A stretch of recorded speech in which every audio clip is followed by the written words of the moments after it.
Bueno, hola a todas y todos. Vamos a ver en este breve video una discusión de cómo se expresa el potencial químico en sistemas reales.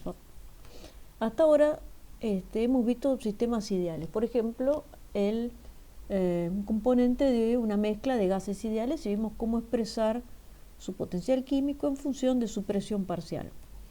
O hemos visto para el solvente de una solución que está muy diluida, donde nos conviene usar un estándar que es el estándar 1 o el estándar de la ley de Raoult, y entonces expresamos el potencial químico del solvente de la solución diluida en función de su fracción molar en la solución, que es un número muy cercano a 1. Y después vimos distintos casos para los solutos. Vimos que se puede usar el estándar 2 o el estándar de la ley de Raoult, donde el potencial químico del soluto se expresa en función de la concentración molar del soluto, un número muy chiquito, un número que tiende a cero.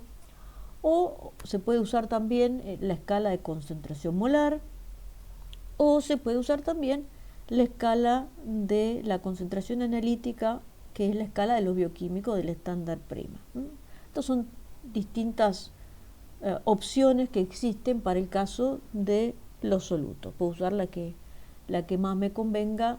En general se usa los químicos la escala de concentración molar, y los bioquímicos o en problemas biológicos relevantes en sistemas biológicos la escala de bioquímica. Y en todos estos casos yo les he marcado de qué depende el estándar. Depende siempre de la temperatura. En el caso de los solutos depende de la identidad del solvente, y acá en el estándar prima, aparte de la identidad del solvente y la temperatura, depende del pH. Hay una dependencia también con la presión externa, pero la saqué porque es débil, y para no hacer las ecuaciones más grandes. Pero, digamos, resumiendo, esto es lo que vimos hasta ahora, y se aplica a sistemas ideales. Bueno, ¿qué pasa cuando tengo sistemas reales?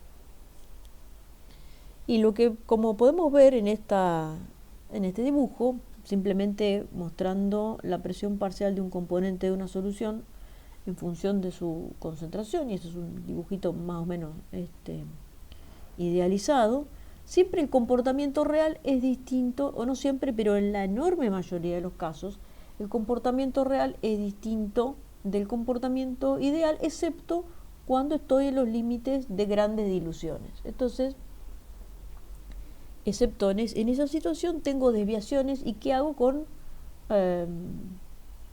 las expresiones que tengo? ¿Cómo las puedo adaptar? Digamos, una opción sería tirar toda la basura, y la otra es adaptar las expresiones que tengo para que sean útiles para las situaciones reales. Entonces lo que vamos a ver es eso, cómo adaptar las ecuaciones ideales para que sean útiles para los casos reales. Bueno, básicamente lo que se hace es, se agrega un término para corregir. O sea, yo tengo todas estas expresiones para los potenciales químicos,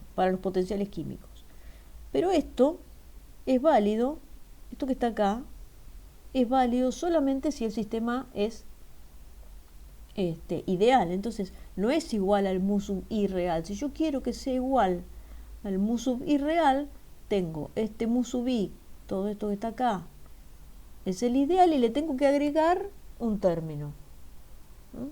Y el término que le agrego le podría haber puesto, no sé, k al término que le agregué, pero en vez de ponerle k le puse rt, logaritmo de un gamma, y no hay que ser, digamos, no tienen que ser Sherlock Holmes para darse cuenta que yo después voy a querer combinar este gamma con esta presión acá. Entonces, lo que hacemos es, a cada potencial químico ideal le voy a sumar un término que es lo que le falta para hacer el potencial químico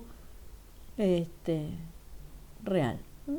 Simplemente, entonces, a cada potencial químico ideal le sumo un término que tiene la forma RT, logaritmo natural de un factor nuevo que introducimos acá, que se llama gamma, y que me permite obtener el mu real. Obviamente yo, en principio, ahora después de todo esto, lo que estoy haciendo es correr el problema de un lugar a otro. Después tengo que ver cómo determinar este gamma. Lo único que quiero que presten atención es lo siguiente. para cada potencial químico estándar teníamos una medida de concentración y tenemos un gamma. Cada uno tiene un gamma. Entonces, por ejemplo, para el estándar 1 tengo un gamma 1, para el estándar 2 tengo un gamma 2 y así sucesivamente para cada uno de estos términos de corrección.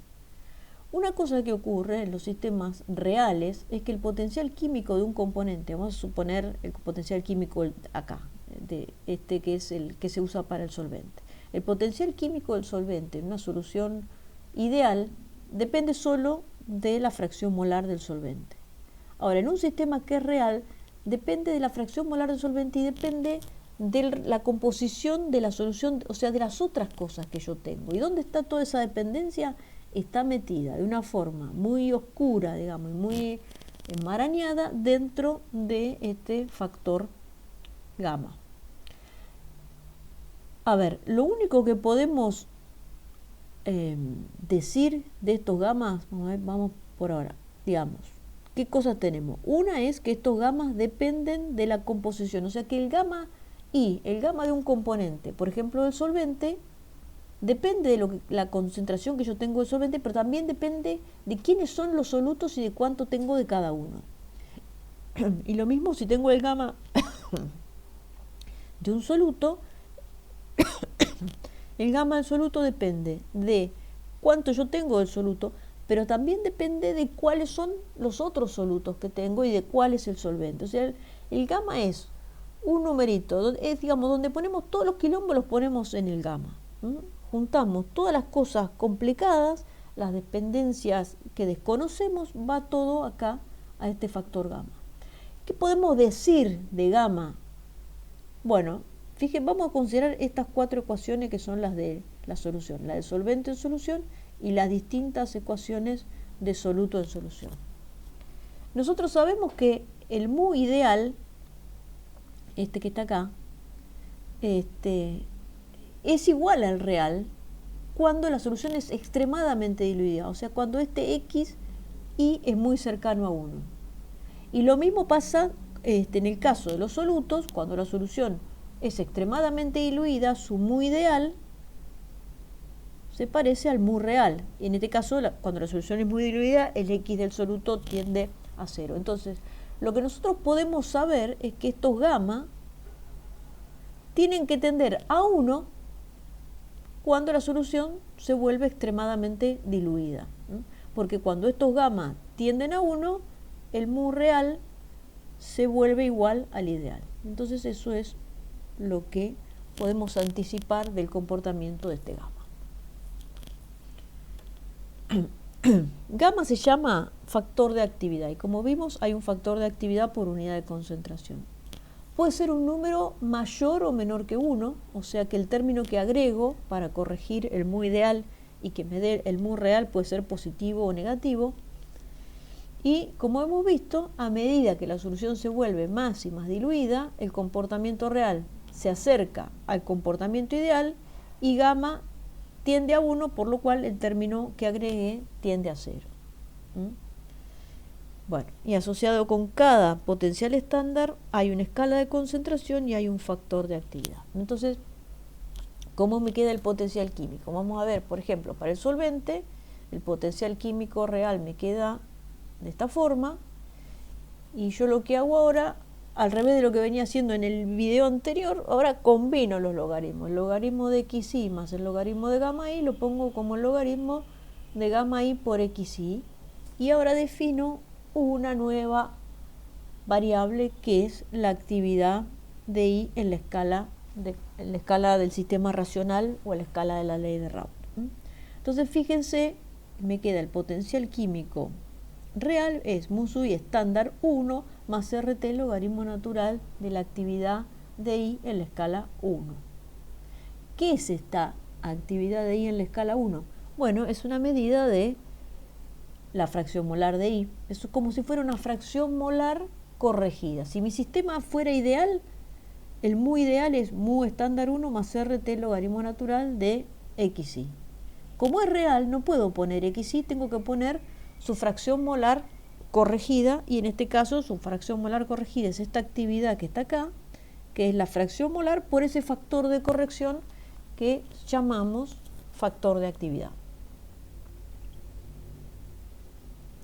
A su vez es la actividad del solvente. Bueno, lo mismo puedo hacer con las otras escalas, con las otras especies. Por ejemplo, para el soluto, si tengo la escala de concentración molar, voy a tener que su mu real es mu estándar en la escala de concentración molar más RT logaritmo de la concentración molar de I, que es el mu ideal, más RT logaritmo natural de el factor de actividad. Nuevamente ahora combino la concentración de I con el factor de actividad en la escala de concentración y defino una nueva actividad. ¿Qué es esta actividad que está acá? Es una concentración molar efectiva. Si yo uso la concentración verdadera de I, la concentración molar verdadera, obtengo el potencial químico ideal, pero el potencial químico ideal, si la solución no está muy diluida, no es igual al potencial químico real. Entonces tengo que usar una concentración corregida, que es esta actividad que está acá, que la obtengo multiplicando la concentración molar por el factor de actividad. Bueno, y por último, ¿qué pasa con un componente de una mezcla de gases ideales? Pasa lo mismo, tengo que su potencial químico real es su potencial químico ideal, o sea, el mu estándar en la escala, el mu estándar de los gases más RT logaritmo natural de su presión parcial más RT logaritmo natural de su factor de actividad. Los combino y en el caso de los gases, no sé si para jorobar o qué, en lugar de llamarse actividad, a esta presión corregida se la llama fugacidad, donde definimos Fi, que es la presión parcial del gas por el factor de actividad, como la fugacidad del gas. Y listo, ya está. Esto es todo lo que necesitamos dar en el curso de actividades que vamos a, digamos, a resumir. En sistemas ideales, el potencial químico de los componentes se pueden expresar en diferentes unidades de concentración, y en los sistemas reales esas unidades de concentración deben ser reemplazadas por las correspondientes actividades. Para cada unidad de concentración tengo un estándar y voy a tener una actividad distinta. En el caso de los gases, las actividades se llaman fugacidades. Siempre la actividad se escribe como el producto de la concentración que, digamos, que yo estoy usando como base y un factor de actividad. Y a medida que la solución o la mezcla de gases se vuelven más y más diluidas de manera tal que se comportan cada vez más como un sistema ideal, la actividad se aproxima a la unidad de concentración correspondiente. O sea, bueno, no sé qué hice, vamos a ir al final de todo.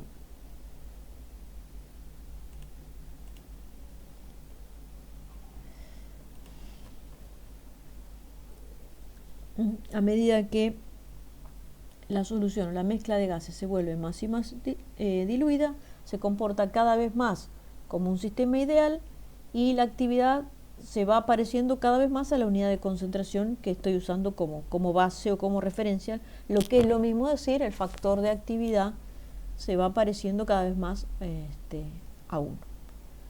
Bueno, entonces sí, con esto terminamos lo que vamos a ver de potencial químico en sistemas reales. Con eso ya tenemos la base para poder empezar a estudiar equilibrio químico de una forma relativamente rigurosa. Hasta la próxima.